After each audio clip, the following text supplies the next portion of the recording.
जटोला गांव में विकास कर रही सरपंच वीना पंडित के पति पर गांव के ही कुछ लोगों द्वारा जानलेवा हमला किए जाने का मामला सामने आया है। सरपंच का कहना है कि वह गांव में विकास कार्य कर रही थी, जिसे कुछ लोगों ने नापसंद किया और इसी के चलते उन्होंने उनके पति पर हमला कर दिया। फिलहाल सरपंच के पति अस्पताल में भर्ती हैं और परिवार पूरी तरह सदमे में है। सरपंच ने बताया कि गांव में विकास करना कुछ लोगों को रास नहीं आ रहा। यही वजह है कि उन पर और उनके परिवार पर दबाव बनाया जा रहा है। सरपंच का यह भी आरोप है कि गांव में ही मोहित नामक व्यक्ति और उनके साथियों ने इस हमले को अंजाम दिया है।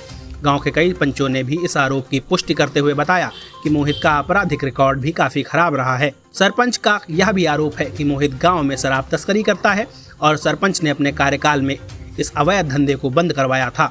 इसी रंजिश के चलते मोहित ने यह घिनौना हमला किया। हालांकि अब तक मोहित और उसके साथियों पर कोई कार्रवाई नहीं हुई है, जिससे ग्रामीणों में रोष है। सरपंच ने सवाल उठाया है कि पुलिस प्रशासन आखिर चुप क्यों है। इस हमले के विरोध में ग्रामीणों ने पुलिस प्रशासन आंखें खोलो के नारे लगाते हुए जोरदार प्रदर्शन किया। साथ ही उन्होंने बीडीओ नरेश को तत्काल प्रभाव से सस्पेंड करने की मांग भी की। सरपंच के पति पर इस तरह के हमले की चौतरफा निंदा हो रही है। यह न केवल प्रशासन की कार्यशैली पर सवाल खड़े करता है, बल्कि लोकतांत्रिक व्यवस्था पर भी चोट है। एक संवैधानिक पद पर बैठे जनप्रतिनिधि के परिवार पर हमला होना बेहद शर्मनाक घटना है। हक हिंदुस्तान इस घटना की कड़ी निंदा करता है। आप इस खबर को लेकर क्या सोचते हैं? नीचे कमेंट में अपनी राय जरूर साझा करिए। मैं गांव जटोला की सरपंच हूँ। क्या कुछ वाकया हुआ है आपके साथ? सर 25 तारीख को डीसी साहब के आदेश थे और यहाँ पे नरेश वीडियो सर की ड्यूटी लगाई हुई थी, काम करने के लिए फोर्स आई हुई थी। और नरेश सर ना तो हमसे मिले, एक सरपंच होने के नाते से भी मुझसे नहीं मिल के गए और इन लोगों से ये कह के गए हैं कि पाल बना लो और वो नहीं करना, पाइप नहीं लगानी।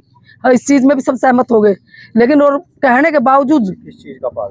गड्ढे का, जहाँ पे गंदा पानी की निकासी जाएगी उस गड्ढे का। और उसके बाद फोर्स को लेकर तुरंत ही चले गए।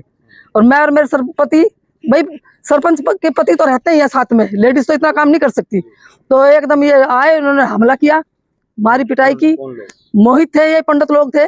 हाँ, मोहित है, उसका भाई है, और भी कई थे और बाहर से भी बुला रखे थे। उन लोगों को क्या आपत्ति हुई? उन लोगों को कहते हैं कि हम यहाँ इस तरफ पानी नहीं आने देंगे, पानी उनकी तरफ जा रहे हैं। पानी तो हर गांव वासियों को चाहिए होता है। हाँ जी। पानी कैसा? वो गंदे निकासी की पानी? गंदी निकासी का पानी वहाँ पे पहले तुरंत उनका जा ही रहा है, पहले भी वहाँ पे पानी जा रहा है। हमको नया काम नहीं कर रहे थे, पानी पहले ही जा रहा है उनका वहाँ पे। आप लोग क्या उसमें पाइपलाइन डाल रहे थे? पाइपलाइन डाल रहे थे सर। हाँ जी, हम सीवर बना रहे थे। और पहले ये शराब बेचते थे, शराब भी बेचते हैं ये खुली है। इनकी शराब हमने रुकवा दी थी, हमारी इनकी दुश्मनी यहाँ से है। उन्होंने मेरे पति को पीछे से मारा और मैं बचाने के लिए भागी हूँ, तो एकदम उन्होंने हथियार हवा में लहराया है और ये करके कि जान से मार देंगे, धमकी देके यहाँ से गए हैं।